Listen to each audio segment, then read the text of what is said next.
Sweden doesn't do extravagant pastries. It does something else. Simple pastries made often, eaten often, and quietly perfected over time.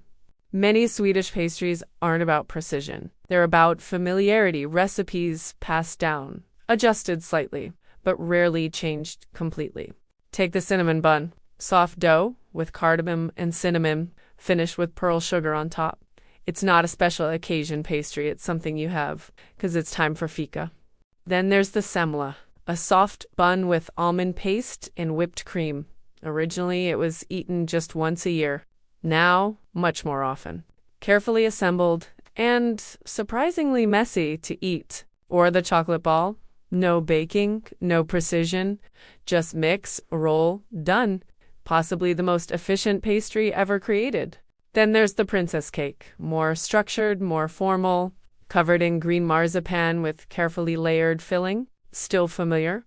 Just a little more dressed up. Some of them are even simpler, like Swedish sponge cake or sticky chocolate cake. No decoration needed. Just something you bake because you felt like it. They're not complicated and they're not rare.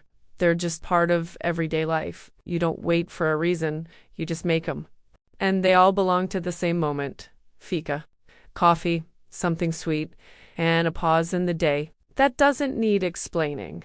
To outsiders, they might seem simple, even basic, but that's the point. They're not meant to impress. Just to be there.